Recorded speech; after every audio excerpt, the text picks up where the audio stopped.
الحمد لله وكفى وسلام على عباده الذين اصطفى أما بعد فأعوذ بالله من الشيطان الرجيم بسم الله الرحمن الرحيم لن ينال الله لحومها ولا دماؤها ولكن يناله التقوى منكم صدق الله العظيم۔ قربانی سے متعلق بات چل رہی ہے۔ قربانی ایک بہت بڑی عبادت ہے، کوئی رسمی چیز نہیں ہے بلکہ شعائر اسلام میں سے ہے، اور اس قربانی کرنے کا بڑا ہی اجر و ثواب ہے۔ آپ صلی اللہ علیہ وسلم نے صحابہ کو اور امت کو قربانی کرنے کی ترغیب دی ہے اور اس کی فضیلت کو بھی بیان کیا کہ قربانی کرنا کتنی بڑی فضیلت کی چیز ہے۔ اس لیے آپ صلی اللہ علیہ وسلم نے اس کی فضیلت میں یہ فرمایا کہ ایام قربانی کے دنوں میں قربانی کرنے سے زیادہ کوئی عمل اللہ کے نزدیک محبوب نہیں، اور قربانی کا جانور قیامت میں اپنے بالوں، کھروں اور سینگوں سمیت آئے گا، اس لیے خوش دلی کے ساتھ قربانی کرو۔ اور یہ بھی فرمایا آپ صلی اللہ علیہ وسلم نے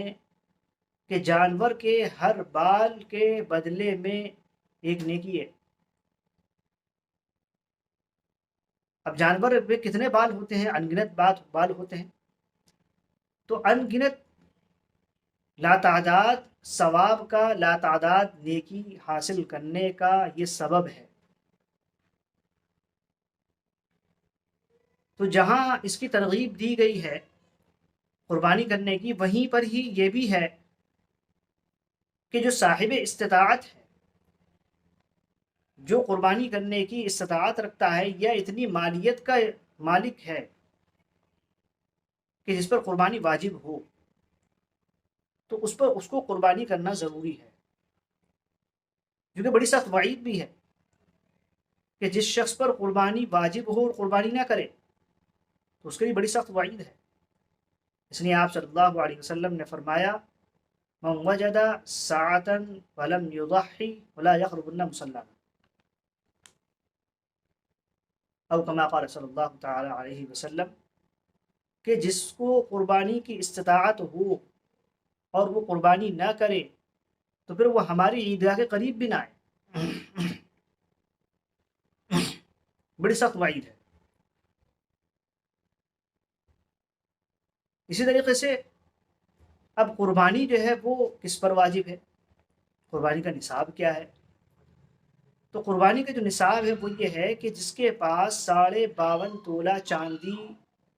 یا اس کی قیمت کے برابر مالیت ہو، ضرورت کا سامان چھوڑ کے، ضرورت کی اشیاء چھوڑ کے، مثلا گھر کا سامان ہے، جو ضرورت کی چیزیں ہیں، یا جس گھر میں رہتا ہے وہ مکان ہے،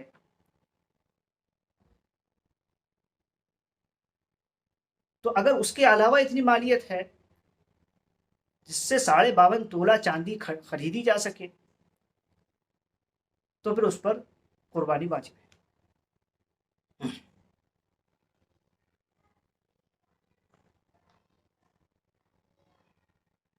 اچھا، قربانی کرنا جو ہے وہ قربانی کا جانور ہی ذبح کرنا ضروری ہے، اس پر قربانی واجب ہے؟ کوئی شخص یہ چاہے کہ نہیں میں قربانی کا جانور نہ خرید کے اتنی قیمت صدقہ کر دوں، تو وہ صدقے سے قربانی کا مسئلہ حل نہیں ہوگا،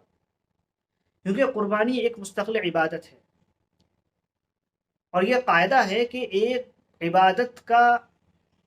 بدل دوسری عبادت نہیں ہو سکتی، چاہے زندگی پر جو وہ عبادت کی انجام دہی کرتا رہے۔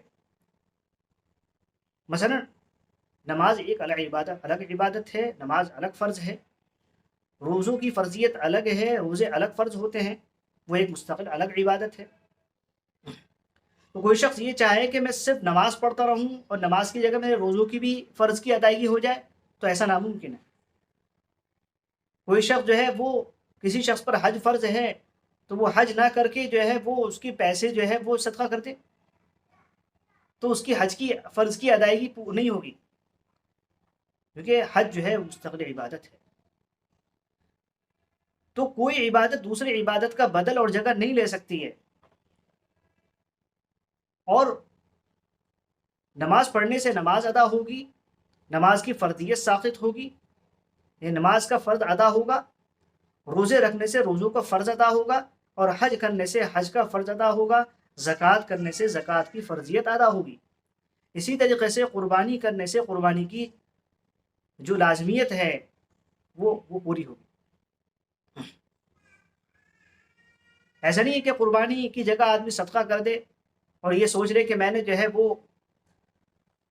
صدقہ کر دیا تو میرے لیے کافی ہو گیا۔ یہ کتنے لوگ ہیں قربانی کرتے ہیں، کتنی قربانیاں ہوتی ہیں، ایک اگر ہم قربانی نہیں کریں گے، ہم صدقہ کر دیں، غریب لوگ ہیں، کتنے غریب لوگ ہیں، محتاج ہیں، ان کو پیسوں کی ضرورت ہے، دیکھیے وہ ایک الگ مسئلہ ہے، اس کے لیے اللہ تبارک و تعالیٰ نے زکوٰۃ رکھی ہے، وہ زکوٰۃ سے اس کی جو ہے غریبوں کی جو ہے وہ مدد کی جائے گی، وہ غریبوں کا حق ہے زکوٰۃ۔ لیکن قربانی ایک الگ عبادت ہے، قربانی سے قربانی کی ادائیگی ہوگی، قربانی کرنے سے، ذبح کرنے سے، جانور کے ذبح کرنے سے یہ الگ جو ہے اس کی ذمہ داری پوری ہوگی۔ اب مسئلہ یہ آتا ہے کہ قربانی جو ہے وہ کن جانوروں کی جائے، تو دیکھیے قربانی جو ہے وہ بکری یا بکرا یا دمبا یا بھیڑ، اسی طریقے سے گائے یا اس کے ضمن میں بھینس اور پڈا یا کٹرا اور اونٹ۔ اب ان کی عمریں کیا ہونا چاہیے؟ تو بکرا، بکری یا دمبا یا مینڈھا، ان کی عمر 1 سال کی ہونا چاہیے۔ اچھا، دمبا اور مینڈھا اگر 6 مہینے کا ہو گیا اور دیکھنے میں اتنا تندرست ہے، صحت مند ہے کہ وہ 1 سال کا معلوم ہوتا ہے، تو پھر اس کی بھی قربانی کی جا سکتی ہے، لیکن اگر 6 مہینے سے کم ہے تو اس کی قربانی جائز نہیں، 6 مہینے کا ہونا ضروری ہے۔ اب 6 مہینے کے بعد اگر وہ ایسا لگتا ہے دمبا یا بھیڑ کہ وہ 1 سال کا معلوم ہو رہا ہے، صحت مند ہے، تو پھر اس کی قربانی جائز ہے۔ لیکن بکرا یا بکری اس میں جو ہے 1 سال کا ہونا ضروری ہے، گائے یا بھینس یا پٹا یہ 2 سال کے ہونا ضروری ہے،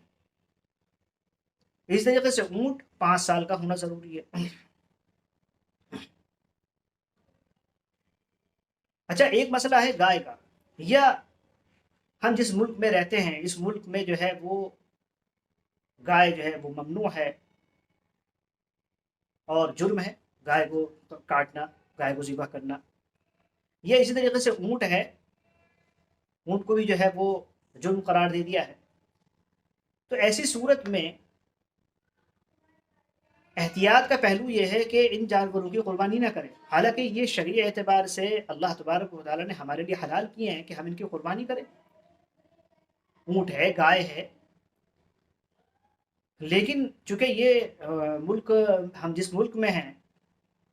اس ملک میں یہ ممنوع ہے، حکومت کی طرف سے اس پر بینڈ ہے، تو پھر ایسی صورت میں ہمیں احتیاط یہی ہے کہ ہم ان کی قربانی نہ کریں، اور جانور ہیں ان کی قربانی کریں۔ لیکن اگر کوئی چھپا چوری یہ قربانی کر لیتا ہے ان کی، تو قربانی ہو جائے گی۔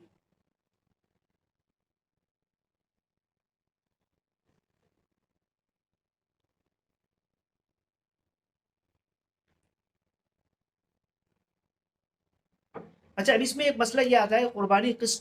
جانور جو ہے قربانی کا جانور کس قسم کا ہونا چاہیے؟ تو دیکھیے ہم اللہ کے حضور قربانی کر رہے ہیں، جانور کی قربانی کر رہے ہیں، تو اس میں بہتر یہ ہے کہ اچھا عمدہ قسم کا ہونا چاہیے۔ ہم اپنے لیے اچھی اور بہتر چیز، عمدہ چیز پسند کرتے ہیں، تو پھر ہم جانور بھی جو ہے اچھا عمدہ لیں، بہت ہی زیادہ معمولی، بہت ہی زیادہ دبلا پتلا عیبدار، بعض عیوب ایسے ہوتے ہیں کہ ان کی وجہ سے قربانی نہیں ہوتی ہے، اب دبلا پتلا ہے تو پھر ایسے جانور جو ہے وہ قربانی تو ہو جائے گی لیکن بہتر نہیں ہے، اچھا عمدہ قسم کا ہونا چاہیے۔ اچھا اب اس میں جو ہے اچھا اور عمدہ قسم کا جانور کہ اس کی کیا حد ہونی چاہیے؟ تو دیکھیے اچھے سے اچھا ہو لیکن ریا اور نموز سے خالی ہو، اس کے اندر اخلاص ہونا چاہیے، قربانی کرنے میں اخلاص ہونا چاہیے، کیونکہ اللہ تبارک و تعالیٰ کے یہاں جو ہے وہ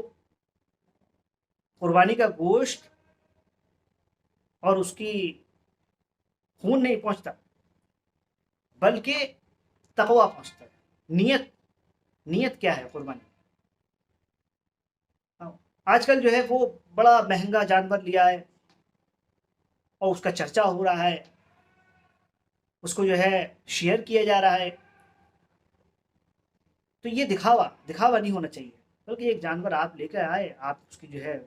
دیکھ ریکھ کریں، اس کو کھلائیں پلائیں، چاہے وہ بھلے سے کتنا مہنگا ہو، اور اس کو جو ہے پھر ذبح کر دیں اخلاص کے ساتھ، اتنا کافی ہے۔ تو اخلاص ہونا بہت ضروری ہے۔ لن ینال اللہ لحومها ولا دماؤها ولكن يناله التقوى منکم،